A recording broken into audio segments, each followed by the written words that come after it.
باللہ من الشیطان الرجیم بسم اللہ الرحمن الرحیم وما أبرئ نفسی ان النفس لأمارة بالسوء الا ما رحم ربی ان ربی غفور رحیم۔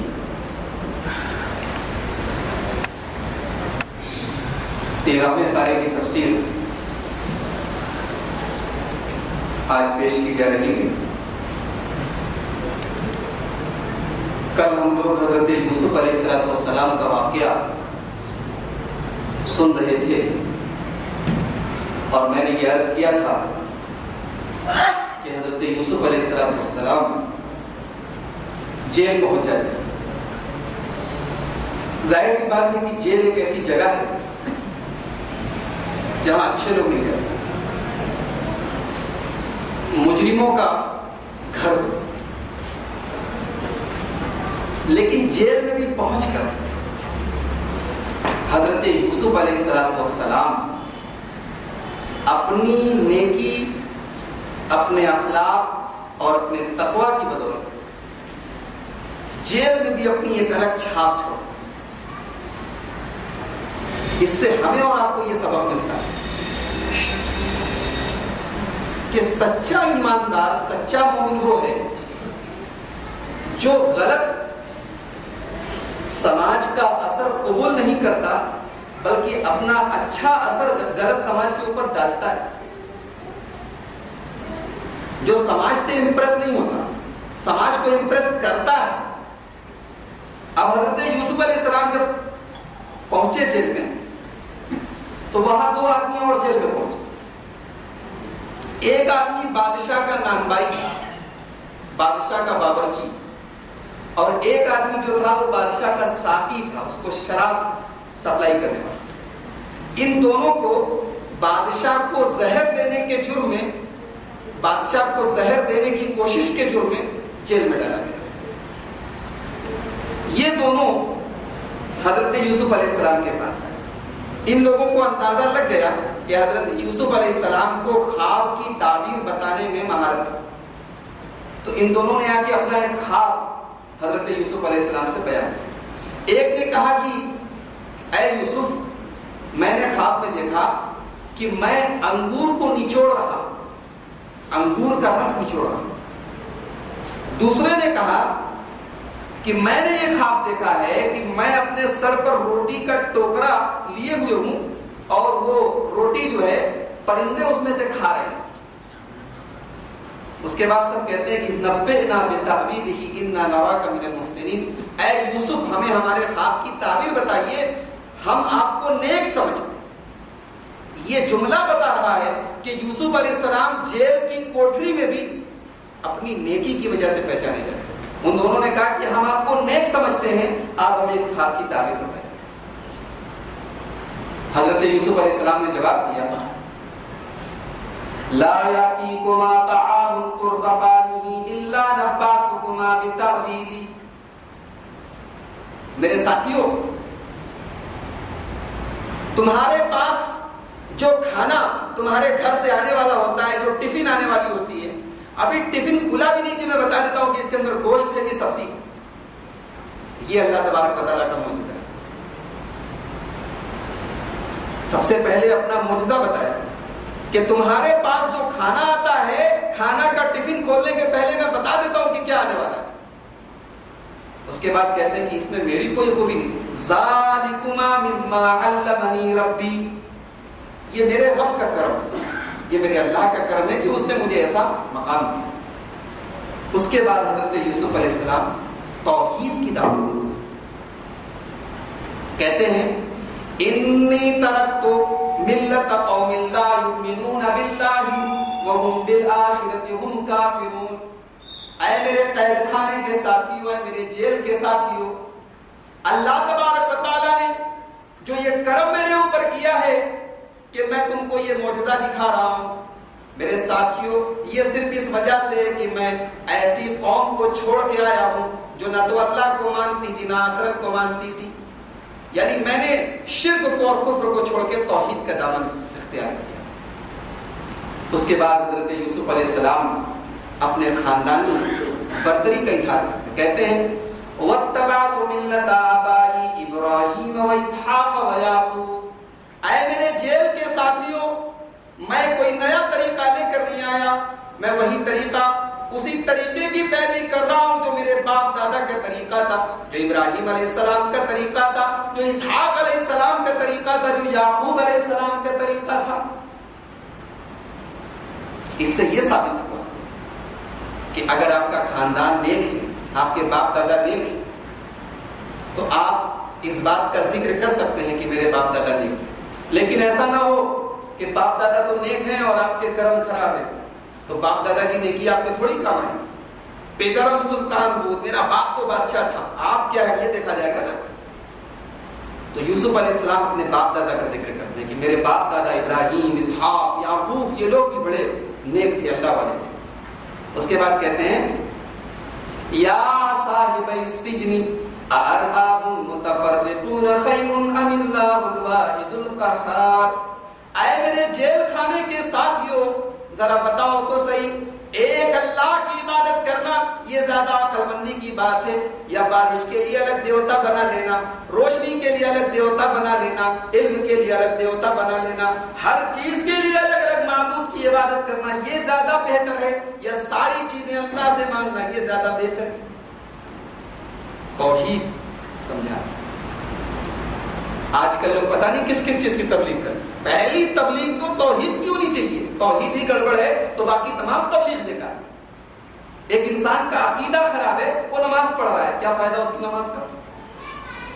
یوسف علیہ السلام پہلی دعوت توحید کی دے رہے ہیں۔ اس کے بعد کہتے ہیں، کتنا زبردست جملہ کہتے ہیں، آج ہمارے بھائی، ہمارے بہت سے بھائی جو اللہ کو چھوڑ کے نہ جانے کس کو غریب نواز، مشکل کشا، داتا، غوث اعظم کا لقب دیتے ہیں، وہ قرآن کریم کی ذرا اس آیت پر غور کریں۔ کہتے ہیں ما تعبدون من دونه الا اسماء سميتموها انتم وآباؤكم ما انزل الله بها من سلطان، اے میرے قید خانے کے ساتھیوں، تم اللہ کو چھوڑ کے جس کی عبادت کرتے ہو وہ تو صرف ایک نام ہے جو تم نے بنا رکھا ہے، صرف نام ہے، تمہاری مرضی، تم جس کو مشکل کشا کہہ دو، جس کو غوث اعظم کہہ دو، صرف نام تم نے رکھ دیا ہے۔ ما انزل اللہ بہا من سلطان، اس کی اللہ تبارک و تعالیٰ نے کوئی دلیل نہیں اتاری۔ توحید کا درس یوسف علیہ السلام دینے کے بعد اب ان کو ان کے خواب کی تعبیر بتا، تعبیر یہ بتاتے ہیں کہ دیکھو، ایک آدمی جو ہے وہ بادشاہ کو شراب پلائے، بادشاہ کا ساقی بنے گا، اور ایک آدمی کو پھانسی دے دی جائے گی، اور پھانسی دینے کے بعد اس کی لاش میں سے پرندے کھائیں گے، یہ خواب کا مطلب۔ لیکن یوسف علیہ السلام نے یہ نہیں بتایا کہ تم کو پھانسی دی جائے گی اور تم بادشاہ کے ساتھ، کہا کہ ایک تم میں سے ایک کے ساتھ ایسا ہوگا، ایک کے ساتھ ایسا ہوگا۔ انہوں نے کلیئر نہیں کیا کہ کس کے ساتھ ایسا ہوگا، کیونکہ جس کو معلوم ہو جائے کہ میں مرنے والا ہوں تو پہلے سے ان کا ہارٹ اٹیک ہو جائے گا، ہے کہ نہیں؟ اکثر ہم لوگوں نے دیکھا ہے کہ کینسر کی بیماری جب ڈاکٹر لوگ بتا دیتے ہیں کہ اس کو کینسر ہے، اس کے بعد انسان کی زندگی بہت کم ہو جاتی ہے کہ نہیں؟ ہم لوگ اپنی آنکھ سے دیکھتے ہیں، پتہ نہیں کتنے دن سے کینسر تھا، لیکن جب پتا لگا کہ کینسر ہے تو اس کے بعد مہینہ، 2 مہینہ، 3 مہینے کے بعد انسان کا چٹپٹ کام ختم ہو جاتا ہے۔ انسان کے دماغ میں یہ بات بیٹھ جاتی ہے کہ میں تو مرنے والا ہوں۔ تو یوسف علیہ السلام نے یہاں پر بھی خیر خواہی کا ثبوت دیا، انہوں نے کلیئر نہیں بتایا کہ کس کو پھانسی دی جائے گی، کون بادشاہ کا ساقی بنے گا، کہا ایک بادشاہ کو شراب پلائے گا اور ایک جو ہے اس کو پھانسی دی جائے گی۔ پھر جس کے بارے میں حضرت یوسف کو امید تھی کہ یہ بچ جائے گا، اس سے اکیلے میں مل کے دھیرے سے کہا کہ جب تم جیل سے نکلنا تو بادشاہ سے میرا ذکر کرنا ہے، میں بے قصور جیل کی چکی پیس رہا ہوں، میرا تھوڑا سا ذکر۔ اللہ تعالیٰ کو یہ ادا ناگوار گزر کہ یوسف کو مجھ سے کہنا چاہیے، وسیلہ لگا رہا ہے، یوسف کو مجھ سے دعا کرنی چاہیے، دنیا کے لوگوں سے یہ کہہ رہا ہے، سفارشیں کرا رہا ہے۔ اللہ نے وہ انسان جو جیل سے چھوٹ گیا، جو بعد میں بادشاہ کا ساقی بنا، اس کو اللہ تبارک و تعالیٰ نے دماغ سے اس کے بعد نکلوا دیا، حالانکہ اللہ نے اس کو شیطان کی طرف منسوب کیا ہے۔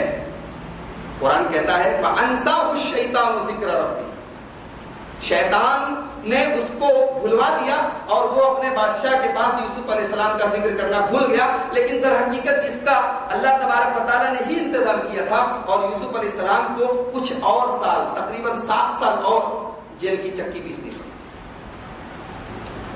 اب اس کے بعد بادشاہ نے ایک خواب دیکھا، اور بڑا عجیب و غریب خواب دیکھا۔ بادشاہ نے کیا خواب دیکھا؟ دیکھا کہ 7 موٹی موٹی گائے ہیں اور اس کو 7 پتلی پتلی گائے کھا رہی ہیں۔ موٹی موٹی گائے پتلی پتلی گائے کو کھاتی تو اتنی حیرت کی بات نہیں تھی، موٹی موٹی گائے کو پتلی پتلی گائے کھا رہی ہے۔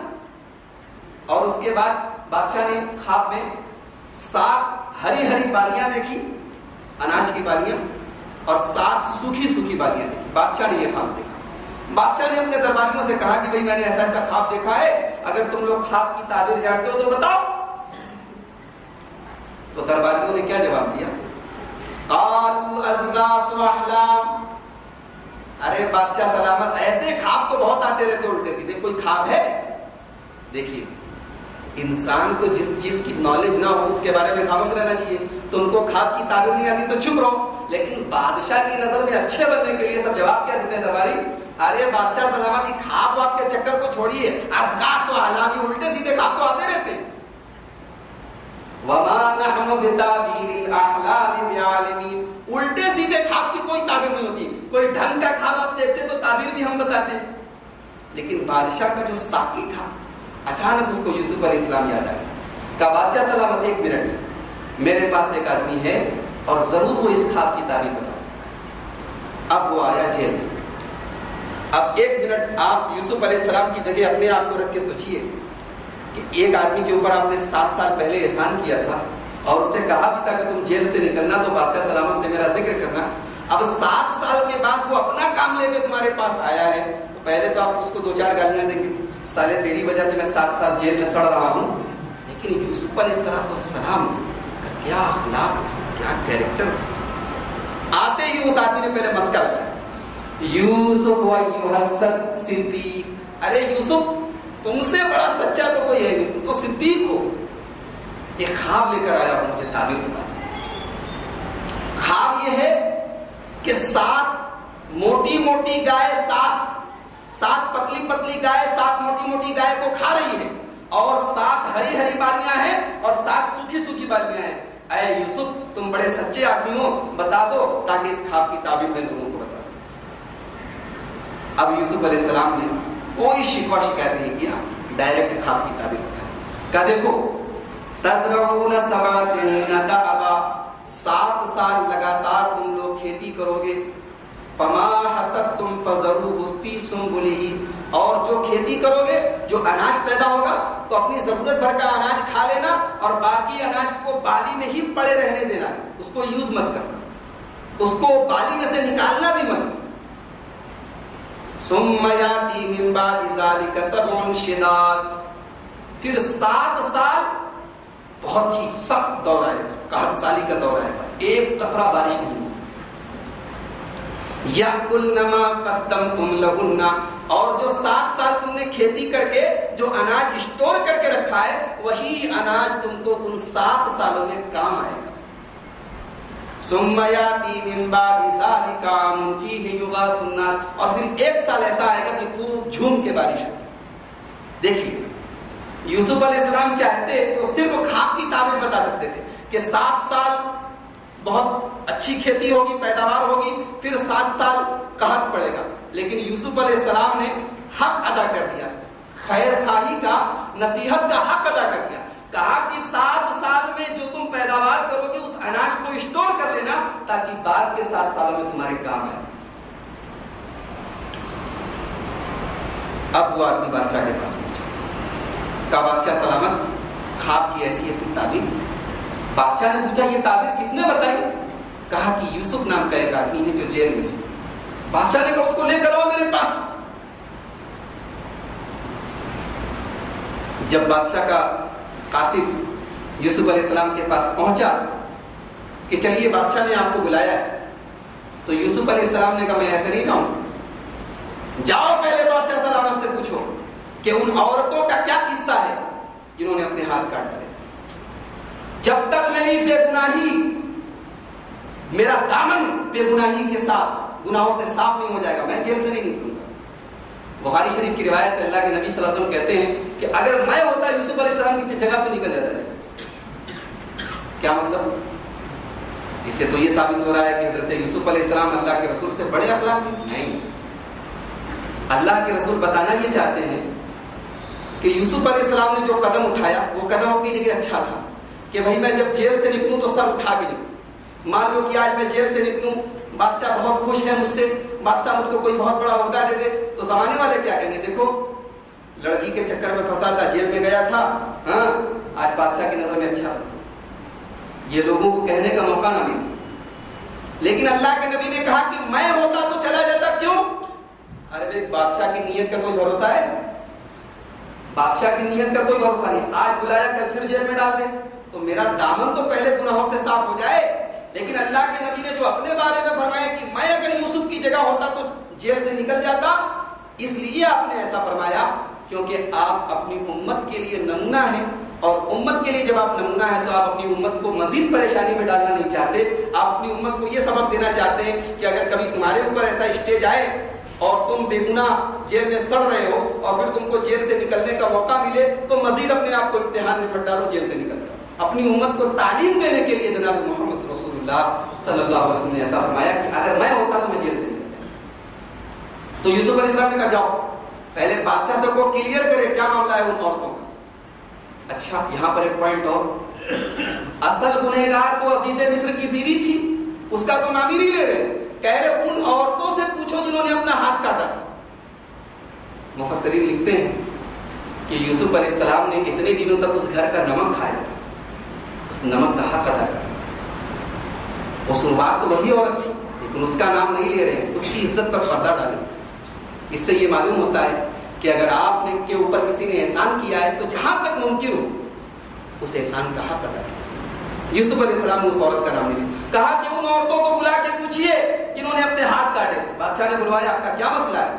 یہ لڑکا جیل میں ہے 7 سال سے، اس کی غلطی کیا ہے؟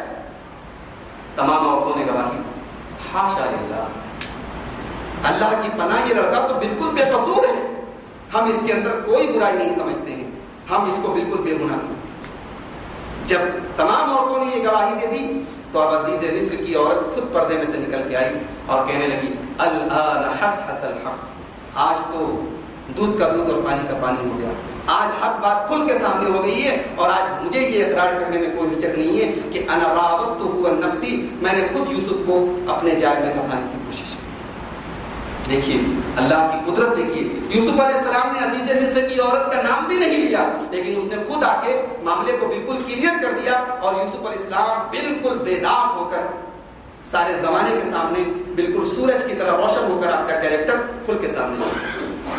اب یوسف علیہ السلام کیا کہتے ہیں 13ویں پارے کی پہلی آیت، وَمَا أُبَرِّئُ نَفْسِي إِنَّ النَّفْسَ لَأَمَّارَةٌ بِالسُّوءِ، میں آج سارے زمانے کی نظر میں میرا سر اونچا ہو گیا، میں جیل سے چھوٹ رہا ہوں، لیکن سن لو میرے دوستو، وَمَا أُبَرِّئُ نَفْسِي، اس میں میری اپنی ذات کا کوئی کمال نہیں ہے، إِنَّ النَّفْسَ لَأَمَّارَةٌ بِالسُّوءِ، میں اپنے نفس کو بالکل بے گناہ نہیں قرار دیتا ہوں، انسان کا نفس تو برائی پر ابھارتا ہی ہے، الا ما رحم ربی، انسان کے نفس کو برائی سے اگر کوئی چیز بچا سکتی ہے تو اللہ کی رحمت بچا سکتی ہے۔ یہاں پر مفسرین لکھتے ہیں انسان کا جو نفس ہوتا ہے وہ 3 طرح کا ہوتا ہے، اس بات کو نوٹ کر لیجیے، نفس جو ہوتا ہے انسان کا جو دل ہوتا ہے وہ 3 طرح کا ہوتا ہے۔ نمبر 1 نفس امارہ، برائی پر ابھارنے والا۔ آپ مثال کے طور پر ایک مثال دے رہا ہوں، آپ انٹرنیٹ کھولے ہوئے اچھی چیزیں دیکھ رہے ہیں، اب آپ کا نفس آپ کو ابھار رہا ہے کہ آپ کچھ غلط دیکھیں، کچھ غلط کام کریں۔ آپ سڑک سے جا رہے ہیں، کوئی خوبصورت لڑکی گزر رہی ہے، اب آپ کا نفس اندر سے کہہ رہا ہے کہ اس کو دیکھنا چاہیے۔ نفس جو ہے وہ برائی کے اوپر ابھارتا ہے، ایک تو یہ نفس ہوتا ہے، دوسرا نفس لوامہ ہوتا ہے، اس کا بھی قرآن کے اندر ذکر ہے، جو برائی پر ملامت کرتا ہے۔ آپ نے زنا کیا، آپ کا نفس اندر سے کہتا تم نے غلط کام، تم کو نہیں ایسا کرنا چاہیے۔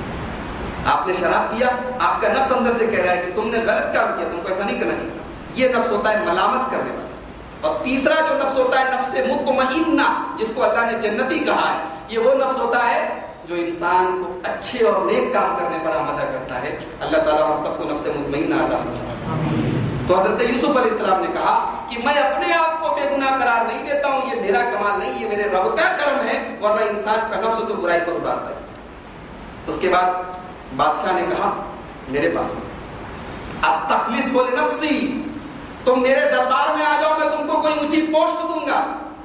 فلما کلمہ، اور جب بادشاہ نے بات کیا یوسف علیہ السلام سے، بات کرنے کے بعد یوسف علیہ السلام کا ٹیلنٹ بادشاہ کے دل و دماغ پر ایسا حاوی ہو گیا کہ بادشاہ نے کہا انک اليوم لدینا مکین امین، ارے یوسف تم تو واقعی بڑے ٹیلنٹڈ آدمی، تمہیں بہت اونچی پوسٹ ہوگی۔ یہاں پر یہ معلوم ہوتا ہے کہ انسان جب تک بات نہ کرے اس کا ٹیلنٹ کھول کے سامنے نہیں آتا۔ اس لیے فارسی کی ایک کہاوت ہے تا مرد سخن نہ گفتہ باشد عیب و ہنرش نہ گفتہ باشد۔ انسان جب تک سامنے والے سے بات نہیں کرے گا اس کا عیب اور ہنر کھول کے سامنے نہیں آئے گا۔ بات کرنے سے انسان کا ٹیلنٹ کھول کے سامنے آتا ہے۔ جب بادشاہ نے یوسف علیہ السلام سے بات کی تو کہا کہ تم تو ہمارے نزدیک کسی اچھی پوسٹ کے لائق ہو۔ اب یوسف علیہ السلام کیا کہتے ہیں؟ اجعلنی علی خزائن الارض، بادشاہ سلامت 7 سال قحط آنے والا ہے، اس ٹائم بڑی ضرورت پڑے گی کیئر ٹیکنگ کہ کیسے اناج کو سیو کرنا ہے، مجھے وزیر خزانہ بنا دیجیے، مجھے کھادیہ منتری بنا دیجیے، مجھے فوڈ منسٹر بنا دیجیے، میں حفاظت کے ساتھ یہ کام کروں۔ اب یہاں پر ایک اعتراض پیدا ہوگا، عہدہ مانگنے سے تو اسلام کے اندر منع کیا گیا۔ اللہ کے نبی نے بخاری شریف کی حدیث میں حضرت جابر بن سمرہ سے کہا لا تسأل المال، کبھی عہدہ مت مانگو، یہ مت کہو کہ مجھے مسجد کا متولی بنا دو، مجھے بیت المال کا صدر بنا دو، کبھی بھی عہدہ مت مانگو، اس لیے کہ جو آدمی عہدہ مانگے گا اور اس کو عہدہ دے دیا جائے گا پریشان رہے گا، پریشان رہے گا، وہ اللہ تعالیٰ آزمائے گا، اور جس کو بغیر مانگے عہدہ ملے گا اللہ اس کی مدد کرے گا۔ تو اللہ کے نبی تو فرما رہے کہ عہدہ مت مانگو، یہاں یوسف علیہ السلام کہہ رہے اجعلنی علی خزائن الارض، بادشاہ سلامت مجھے وزیر خوراک بنا دیجیے، مجھے کھادیہ منتری بنا دیجیے، فوڈ منسٹر بنا دیجیے، یہاں تو عہدہ مانگ رہے ہیں۔ علماء لکھتے ہیں کہ اگر ایسے حالات ہوں کہ آپ کو یہ نظر آ رہا ہو کہ اگر یہ عہدہ میں نے نہیں سنبھالا تو بیڑا غرق ہو جائے گا، اس ٹائم آپ عہدہ مانگ سکتے۔ آپ کو معلوم ہے کہ پورے محلے میں اگر میں نے متولی کی کرسی نہیں سنبھالی تو مسجد کا ستیہ ناش ہو جائے گا، آپ کو معلوم ہے کہ اگر اس چیز کی پوسٹ میں نے نہیں سنبھالی تو یہ چیز ختم ہو جائے گی، ایسے ٹائم آپ کہہ سکتے ہیں کہ بھائی اگر مناسب سمجھے تو یہ عہدہ مجھے دے دیں، اگر ایسے حالات، ورنہ عام حالات میں انسان کو عہدہ نہیں مانگنا چاہیے۔ تو بادشاہ سلامت نے ان کو وزیر خوراک بنا دیا۔ اب اس کے بعد اب قحط سالی کا دور ہے، اب صرف مصر ہی کے اندر قحط نہیں آیا، آس پاس کے ممالک کے اندر بھی آیا۔ تو حضرت یوسف کے جو بھائی رہتے تھے، حضرت یعقوب علیہ السلام اور ان کے بھائی لوگ، وہ کہاں رہتے تھے؟ کنعان کے اندر، فلسطین کے اندر، وہاں بھی قحط سالی پڑی۔ اب چونکہ یوسف علیہ السلام کی عقل مندی کی وجہ سے ہر جگہ تو لوگ پریشان ہیں، لیکن مصر کے اندر لوگ آرام سے چین سے کھا رہے ہیں، کیونکہ اناج تو سیو کر کے رکھا ہے نا، 7 سال جو گزرے اچھے، اس میں اناج سیو کر کے رکھا۔ اب جو 7 سال قحط سالی کے گزر رہے ہیں تو مصر کے اندر اناج کی کمی نہیں، تو اب دور دور سے لوگ اناج لینے آ رہے ہیں۔ تو یوسف علیہ السلام کے بھائی بھی پہنچے اناج لینے کے۔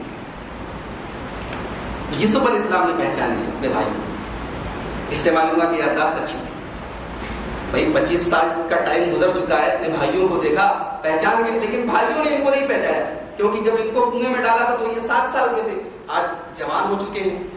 انسان بچپن میں اور جوانی میں تھوڑا سا عمر میں فرق آ جاتا ہے، اور جوانی اور بڑھاپے میں زیادہ فرق نہیں آتا، بال پک جاتے ہیں، تھوڑا چہرے پہ جھرری آ جاتی ہے۔ تو انہوں نے اپنے بھائیوں کو تو پہچان لیا، بھائیوں نے ان کو نہیں پہچانا۔ انہوں نے اپنے بھائیوں کو اناج دیا، اور اس کے بعد جو رقم وغیرہ لوگ لے کر وہ آئے تھے، گہنا وغیرہ لے کر آئے تھے، بھائی بادشاہ سلامت لوگوں کو اناج دے رہا تھا تو بدلے میں قیمت بھی لے رہا تھا، تو انہوں نے جو اناج اور جو پیسہ وغیرہ وہ لے کر آئے تھے وہ دوبارہ ان کے تھیلے میں رکھوا دیا، چپکے سے رکھوا دیا۔ پھر یوسف علیہ السلام ان سے پوچھنے لگے کہ تم لوگ 11 بھائی ہو کہ اور بھی کوئی ایک ماں؟ بولے نہیں 10 بھائی تھے، اس میں بنیامین نہیں آئے تھے۔ تو بولے تمہارا اور کوئی بھائی بھی ہے؟ بولے ہاں ایک ہمارا بھائی ہے بنیامین، اس کو ہم لوگ لے کر نہیں آئے، وہ ہمارے باپ اس سے بڑی محبت کرتے ہیں، اس کو آنے نہیں دیا۔ تو یوسف علیہ السلام نے کہا کہ اگلی بار جب آنا تو اپنے اس بھائی کو بھی لے کر آنا، تو میں تم کو اور زیادہ اناج دوں گا، اور نہیں لے کر آؤ گے تو نہیں دوں گا۔ اب یہ سب پہنچے، بھائی سب پہنچے باپ کے پاس، تو باپ سے بولے یا ابانا منع منا الکیل فارسل معنا، ابو جان ہمیں آگے اناج دینے سے منع کر دیا گیا ہے، یہ کہا گیا ہے کہ آئندہ تم آؤ گے تو اناج نہیں ملے گا، فارسل معنا اخانا، تو نیکسٹ بار ہم لوگ جب جائیں گے مصر میں تو ہمارے بھائی بنیامین کو بھی ہمارے ساتھ بھیجیے گا، تو ہم انشاءاللہ اناج لے کر آئیں گے، اور ہم گارنٹی دیتے ہیں کہ ہم اپنے بھائی بنیامین کی حفاظت کریں گے۔ تو یعقوب علیہ السلام کو 20 سال پہلے کا واقعہ یاد آ گیا، کہا کہ هل آمنکم علیہ الا کما امنتکم علی اخیہ من قبل، جیسے یوسف کے بارے میں دھوکہ دیا تھا ویسے پھر دھوکہ دینا چاہتے ہو؟ فاللہ خیر حافظا وهو ارحم الراحمین، اللہ تعالیٰ حفاظت کرنے والا ہے، وہی رحم کرنے والا ہے۔ خبردار، میں یوسف کے معاملے میں دھوکہ کھا چکا ہوں، لیکن بنیامین کو میں تمہارے ساتھ نہیں بھیجوں گا۔ بھائیوں نے جب دورہ کھولا اناج کا تو اس میں پیسہ وغیرہ بھی نکل گیا، تو چلائے، کہا اے ابو جان یہ دیکھیے، یہ دیکھیے، اس سے بڑھ کے ہم کو کیا چاہیے؟ ہاذہ بضاعتنا ردت الینا، ہم جو پیسہ لے کر گئے تھے، جو گہنا لے کر گئے تھے، جو قیمت لے کر گئے تھے، وہ بھی ہم کو ریٹرن کر دی گئی ہے۔ اے ابو جان اپنے پیر پہ کلہاڑی مت ماریے، اگلی بار بھی ہم جائیں گے تو ہم کو اناج تبھی ملے گا جب ہم بنیامین کو لے کر جائیں گے۔ یعقوب علیہ السلام نے دیکھا کہ سیکنڈ کوئی راستہ نہیں، تو کہا کہ لن ارسلہ معکم حتی تؤتونی موثقا من اللہ، میں ایک بار دھوکہ کھا چکا ہوں، اب بنیامین کو اگر تم لوگ لے کر جانا چاہتے ہو تو مجھے اس بات کی گارنٹی دو کہ ہر حال میں تم بنیامین کو لے کر آؤ۔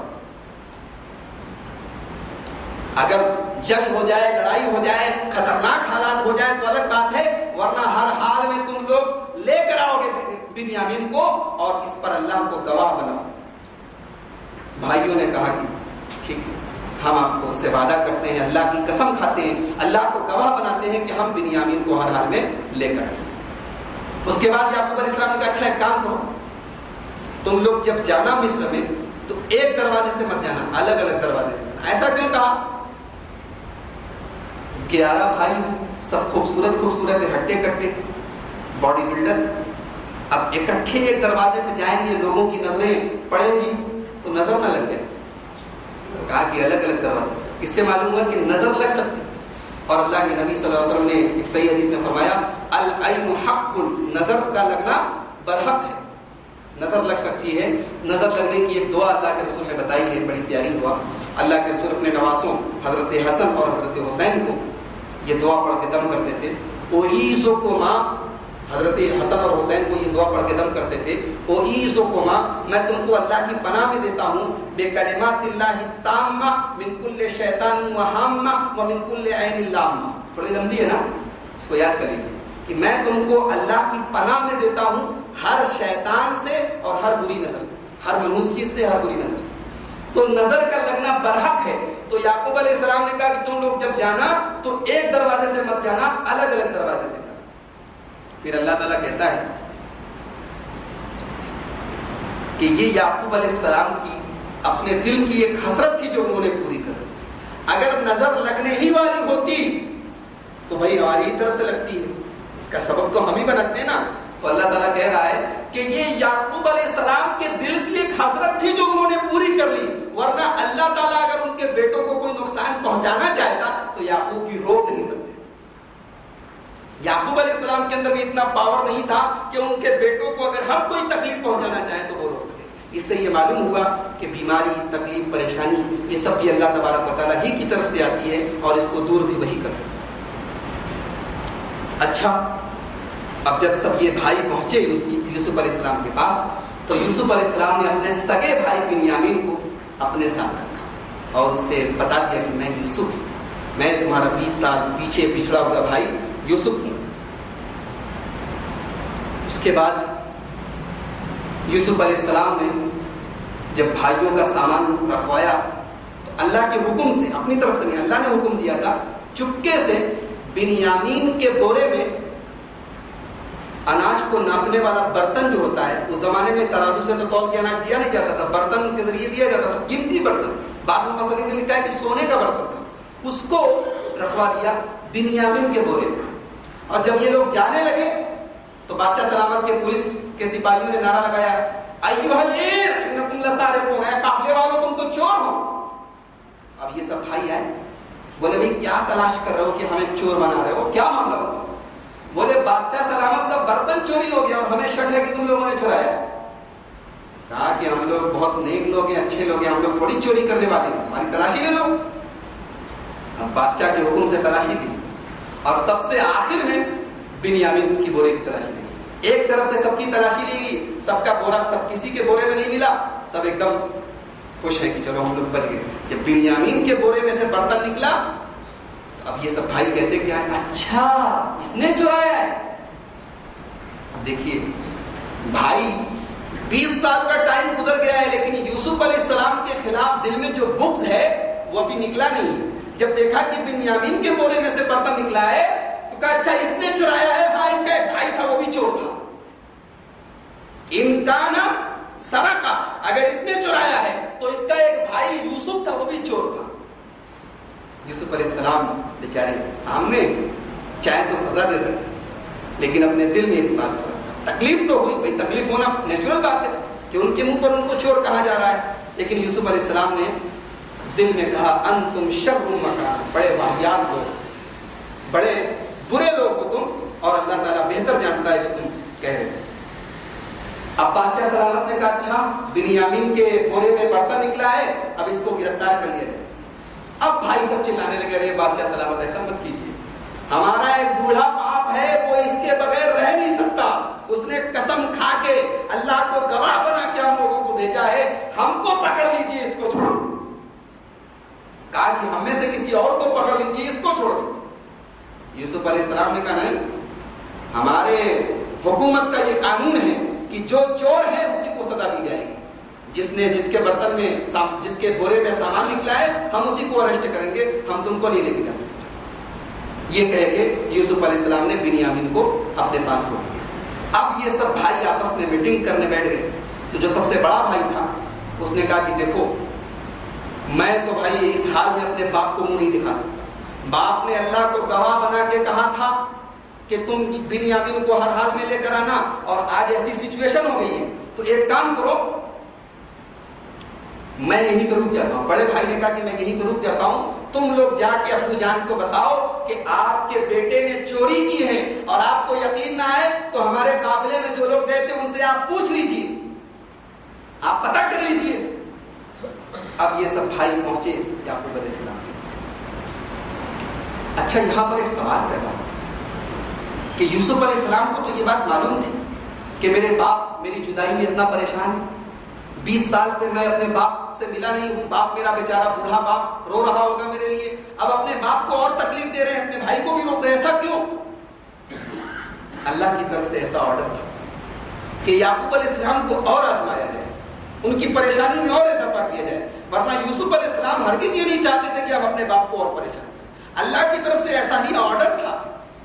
اب جب یہ سب بھائی پہنچے اور اپنے باپ سے کہا کہ ابو جان بنیامین نے تو وہاں چوری کر لی اور بادشاہ نے اس کو پکڑ لیا، اور آپ کو یقین نہ آئے تو آپ ہمارے قافلے کے ساتھ جو لوگ گئے تھے ان سے پوچھ لیجیے.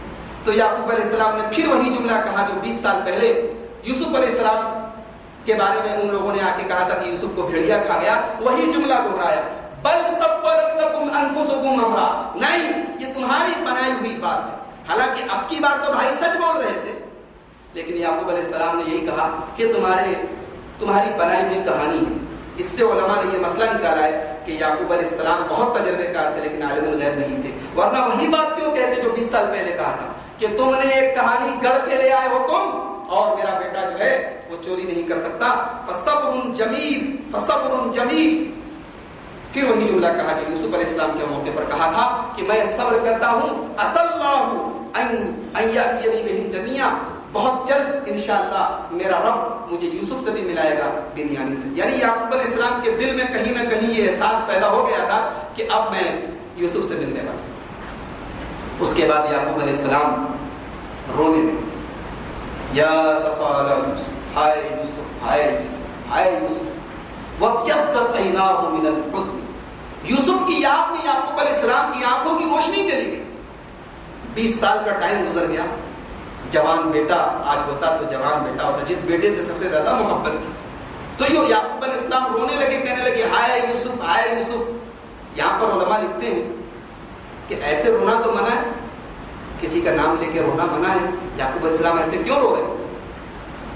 بولے اسی رونے کی وجہ سے تو ان کو تکلیف دی جائے۔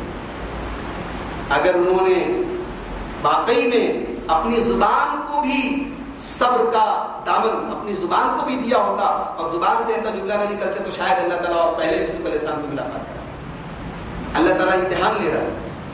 تو جب حضرت یعقوب رونے لگے اور کہنے لگے ہائے یوسف ہائے یوسف، تو بیٹوں نے کہا ارے آپ تو پاگل ہو گئے، سٹھیا گئے ہیں، 20 سال ہو چکا ہے، پتہ نہیں مرا گیا ہوگا، آپ یوسف کے چکر میں ابھی بھی پڑے۔ تو حضرت یعقوب نے کہا انما اشکو بثی وحزنی الی اللہ، میں تم سے شکایت نہیں کرتا، میں اپنے رب سے شکایت کر رہا ہوں، میں اللہ سے شکایت کر رہا ہوں، اللہ مجھے میرا یوسف دے گا۔ جاؤ تلاش کرو، یوسف کو بھی تلاش کرو، بنیامین کو بھی تلاش کرو، اللہ دونوں کو لا کر دے گا۔ اب بھائی لوگ دوبارہ پہنچے یوسف علیہ السلام کا، بادشاہ سلامت رحم کیجیے ہمارے اوپر، باپ ہمارا بوڑھا ہے، غریب ہیں، قحط سالی پڑی ہوئی ہے گاؤں میں، آپ یہ تھوڑی سی پونجی لے کر ہم آئے ہیں، تھوڑا سا پیسہ لے کر آئے ہیں، اس کو لے لیجیے، ہم کو اناج دے دیجیے، بھائی کو ہمارے چھوڑ دیجیے۔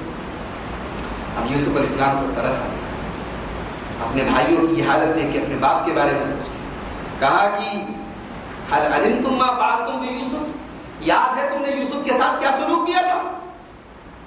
بھائی حیران کہ یہ یوسف کا نام لے رہے، تو بھائی کہنے لگے آپ ہی تو یوسف نہیں ہیں؟ کہا کہ ہاں میں ہی یوسف ہوں اور یہ میرا بھائی ہے، میں یوسف ہوں یہ میرا بھائی ہے۔ قد من اللہ علینا، اللہ نے ہمارے اوپر احسان کیا ہے، انہ من یتقی ویصبر فإن اللہ لا یضیع اجر المحسنین، دو چیزیں ہمارے اندر ہیں، ایک تقوی ہے اور ایک صبر ہے، ان دو چیزوں کی وجہ سے اللہ نے ہمارے اوپر یہ کر دیا۔ اس سے یہ معلوم ہوا کہ ضرورت پڑے تو اپنی نیکی کو بیان کیا جا سکتا ہے، ایسے تو منع کیا گیا کہ اپنے تقوی اور طہارت کو بیان نہ کیا جائے، لیکن اگر کبھی ایسی ضرورت پڑ جائے، دیکھیے یہاں یوسف علیہ السلام کہہ رہے ہیں کہ تقوی اور صبر کی بدولت اللہ تعالیٰ نے ہم کو یہ مقام دیا۔ اب بھائیوں کے سر شرم سے جھک گئے، بھائیوں نے سر جھکا کے کہا تاللہ لقد آثرک اللہ علیہ، واقعی ہے یوسف اللہ نے تجھے کیا مقام دے دیا، اور آج اللہ نے تجھے ہمارے اوپر فضیلت دے دی، وَإِن كُنَّا لَخَاطِئِينَ، اور حقیقت میں ہم بڑے خطاکار ہیں، بڑے گنہگار ہیں، لیکن یوسف علیہ السلام سراپا رحمت تھے۔ قَالَ لَا تَثْرِیبَ عَلَیکُم، میرے بھائیوں تمہیں شرمندہ ہونے کی کوئی ضرورت نہیں، آج میں تم سے کوئی بدلہ نہیں دوں گا، لا تثریب علیکم اليوم، آج میں تم سے کسی قسم کا بدلہ نہیں دوں گا۔ سیم یہی سینٹنس اللہ کے رسول نے فتح مکہ کے موقع پر اپنے ان دشمنوں کو جنہوں نے کسی زمانے میں آپ کو مکہ سے نکالا تھا، جنہوں نے نماز کی حالت میں آپ کے اوپر اونٹنی کی بچہ دانی ڈالی تھی، جنہوں نے آپ کی بیٹی کو شہید کیا تھا، جنہوں نے آپ سے کئی سال جنگیں کی تھی، آج وہ سارے دشمن آپ کے سامنے کھڑے تھے، اور اللہ کے رسول نے یہی جملہ کہا تھا لا تثریب علیکم اليوم، جاؤ تم سب کے سب آزاد۔ یہی جملہ یوسف علیہ السلام اپنے بھائیوں سے کہتے ہیں کہ میرے بھائیوں جاؤ، میں تم سے کوئی بدلہ نہیں لیتا، میرا کرتا لیتے جاؤ، میرے باپ کے اوپر میرا کرتا ڈال دینا، میرے باپ کی بینائی لوٹ آئے۔ اللہ تعالیٰ کی طرف سے آپ کو بتایا گیا تھا کہ آپ کے کرتے میں یہ خاص بات ہے، یہ معجزہ ہے کہ آپ کا کرتا جب یعقوب علیہ السلام کے اوپر ڈالا جائے گا تو ان کی بینائی لوٹ آئے۔ اب یہاں سے کرتا لے کر جب یہ لوگ نکلے ہیں تو یعقوب علیہ السلام کہاں ہیں؟ فلسطین میں، کنعان میں ہیں، اور یہ لوگ مصر سے نکلے ہیں، کئی 100 کلومیٹر کا ڈسٹینس ہے، لیکن جیسے ہی یہ لوگ یوسف علیہ السلام کے کرتا لے کر نکلے ہیں تو یعقوب علیہ السلام کہتے کیا ہیں؟ انی لاجد ریح یوسف، اگر تم لوگ میرے بارے میں یہ نہ کہو کہ بڈھا سٹھیا گیا ہے تو مجھے یوسف کی خوشبو آ رہی۔ تو لوگوں نے کہا کہ آپ تو پاگل ہو گئے، ابھی تک آپ کے دماغ میں یوسف بیٹھا ہوا ہے۔ لیکن جب کرتا لے کر پہنچا بشارت دینے والا آدمی اور کرتا ان کے اوپر ڈالا گیا اور ان کی بینائی لوٹی تو انہوں نے کہا دیکھو میں نے کہا نہیں تھا، میں اللہ کی طرف سے وہ جانتا ہوں جو تم نہیں جانتے۔ پھر حضرت یعقوب علیہ السلام اپنے تمام بیٹوں کے ساتھ مصر پہنچے اور بادشاہ سلامت نے بڑے ہی بہترین طریقے سے ان کا استقبال کیا، اور تمام بھائی اور ماں اور باپ سب کے سب یوسف علیہ السلام کے پاس پہنچے اور سب اکٹھے سجدے میں گر گئے۔ سب کے سب سجدے میں گر گئے، اور جیسے ہی سب سجدے میں گرے یوسف علیہ السلام نے کہا ابو جان آپ کو یاد آیا بچپن میں وہ خواب دیکھا تھا میں نے کہ 11 ستارے اور سورج اور چاند مجھے سجدہ کر رہے ہیں، آج وہ خواب پورا ہو رہا ہے۔ اس سے یہ معلوم ہوا کہ کبھی کبھی خواب کی تعبیر 25-30 سال کے بعد بھی پوری ہو سکتی ہے۔ یوسف علیہ السلام نے بچپن میں خواب دیکھا تھا اور تعبیر کب پوری ہو رہی ہے۔ اور اس سے یہ بھی معلوم ہوا کہ یوسف علیہ السلام کی شریعت میں سجدہ تعظیمی جائز تھا، کسی کی رسپیکٹ میں کسی کی تعظیم میں سجدہ کرنا جائز تھا، لیکن ہماری شریعت میں کسی کی تعظیم کے لیے بھی سجدہ کرنا حرام ہے۔ اللہ کے نبی نے حدیث میں فرمایا کہ اللہ کے علاوہ کسی کو سجدہ کرنا جائز نہیں، اگر جائز ہوتا تو میں حکم دیتا کہ بیوی اپنے شوہر کو سجدہ کرے، لیکن سجدہ کرنا حرام ہے۔ ہماری شریعت میں کسی اللہ کے علاوہ کسی کو نہ تو عبادت کے لیے نہ تعظیم اور رسپیکٹ کے لیے سجدہ نہیں کیا جا سکتا۔ اس کے بعد حضرت ابراہیم علیہ السلام کا واقعہ بیان کیا گیا ہے۔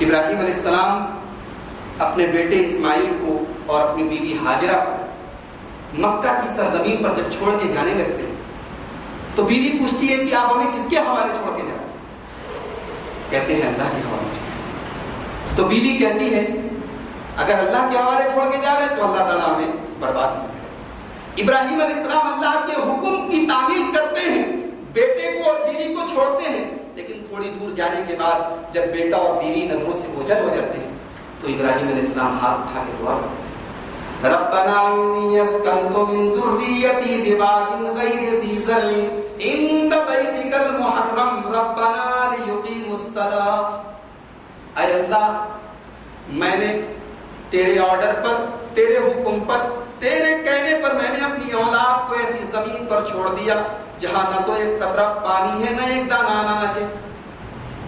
اے اللہ میں اپنی اولاد کو تیرے پاک گھر کے پاس، تیرے بیت اللہ کے پاس، یعنی اللہ کی طرف سے ابراہیم علیہ السلام کو بتا دیا گیا تھا کہ اسی جگہ پر جہاں انہوں نے اپنی بیٹے اور بیوی کو چھوڑا ہے وہیں پر کعبہ بنے گا، وہیں پر اللہ کا گھر بنے گا۔ ابراہیم علیہ السلام کہتے ہیں اللہ میں نے اپنی فیملی کو، اپنی بیوی بچے کو ایسی جگہ چھوڑا ہے جہاں پر تیرا برکت والا گھر ہے، تیرا حرام گھر ہے، تیرا پاک گھر ہے۔ کس لیے چھوڑا ہے؟ لِيُقِيمُوا الصَّلَاةَ، تاکہ اللہ میری اولاد آگے چل کر نماز قائم کرے۔ یہ کیوں کہا کہ آگے چل کے نماز قائم کرے؟ کیونکہ ابراہیم علیہ السلام کو پتا تھا کہ اگرچہ میرا دودھ پیتا بچہ میں چھوڑ کے آیا ہوں لیکن اللہ نے حکم دیا ہے تو میری اولاد برباد نہیں ہوگی اور میری نسل آگے چلے گی اور انشاءاللہ وہ اللہ کی عبادت کرے گی اور نماز قائم کرے گی۔ اس سے اندازہ لگائیے کہ نماز کا کیا مقام ہے کہ ابراہیم علیہ السلام ایسے موقع پر بھی کہہ رہے ہیں کہ میری اولاد نماز قائم۔ اس کے بعد دعا کرتے ہیں فَجْعَلْ أَفْئِدَةً مِّنَ النَّاسِ تَهْوِي إِلَيْهِمْ، اے اللہ تو لوگوں کے دلوں کو میری اولاد کی طرف پھیر دے، تو اس گھر کو ایسا بنا دے کہ ساری دنیا کے لوگ یہاں آئیں۔ وَارْزُقْهُم مِّنَ الثَّمَرَاتِ، اور اے اللہ تو میری اولاد کو پھلوں کی روزی عطا فرما۔ 4000 سال گزر گئے، آج بھی مکہ میں کوئی خاص کھیتی نہیں ہوتی، لیکن اللہ کی قدرت دیکھیے کہ دنیا کا شاید ہی کوئی پھل ایسا ہو جو وہاں پہنچتا، تمام قسم کے پھل فروٹ وہاں پہنچ گئے۔ یہ ابراہیم علیہ السلام نے جو دعا کی تھی اپنی اولاد کے لیے، اس سے معلوم ہوا کہ اولاد کی آخرت کے ساتھ ساتھ دنیا کی بھلائی کی بھی دعا کرنی چاہیے، دنیا بہتر بنانے کے لیے بھی کوشش کرنی چاہیے۔ یہ نہیں کہ اولاد کے لیے دعائیں تو ہو رہی ہیں لیکن دنیا میں بیچارے بھوکے مر رہے ہیں، ایسا نہیں ہونا چاہیے۔ ان کی دنیا کے لیے بھی ابراہیم علیہ السلام نے دعا۔ اس کے بعد ایک مثال دی جا رہی ہے کہ مومن کی مثال کیسی؟ فرمایا کہ مومن کی مثال ایک درخت کی طرح ہے، کشجرۃ طیبہ، ایک پاکیزہ درخت کی طرح ہے، اصلھا ثابت، جس کی جڑیں بہت مضبوط ہیں۔ علماء لکھتے ہیں کہ یہاں اس درخت سے مراد کھجور کا درخت ہے۔ کھجور کی جو جڑ ہوتی ہے بہت اندر تک ہوتی ہے اور کھجور کا تنا بھی بہت مضبوط ہوتا ہے، اور کھجور ایک ایسا پھل ہے جو کبھی خراب نہیں ہوتا، اور کھجور ایک ایسا پھل ہے جو سال بھر پیدا ہوتا ہے، اور کھجور ایک ایسی چیز ہے جس کا نہ تو گودا بیکار ہوتا ہے نہ گٹھلی بیکار ہوتی ہے، ہر چیز کام میں آتی ہے۔ اللہ تعالیٰ کھجور کے پیڑ سے مثال دے رہا ہے۔ صحیح بخاری کی ایک روایت ہے، اللہ کے نبی صلی اللہ علیہ وسلم ایک مرتبہ صحابہ سے پوچھ رہے تھے کہ یہ جو قرآن میں مثال دی گئی ہے کون سا پیڑ ہے؟ تو عبداللہ بن عمر بیچارے بچے تھے 10-12 سال کے، وہیں بیٹھے تھے، کہنے لگے مجھے معلوم تھا کہ کھجور کا پیڑ ہے۔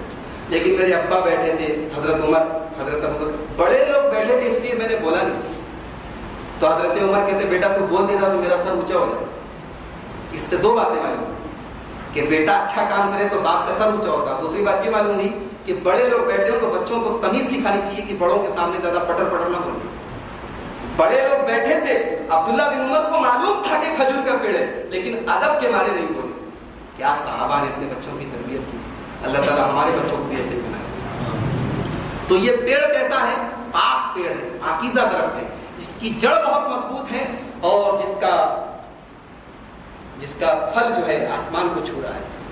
علماء لکھتے ہیں کہ مومن کو اس پیڑ سے تشبیہ کیوں دی گئی؟ کیونکہ مومن کسی حال میں بیکار نہیں ہوتا. مصیبت آئی تو صبر کرتا ہے، نعمت آئی تو شکر کرتا ہے. مومن ہمیشہ لوگوں کے فائدے کا کام کرتا ہے اور مومن مرنے کے بعد بھی جنت میں جائے گا. تو جیسے کھجور کبھی خراب نہیں ہوتی، کھجور کا پیڑ کبھی لوگوں کے لیے بیکار نہیں ہوتا، ایسے ہی مومن کبھی بیکار نہیں ہوتا.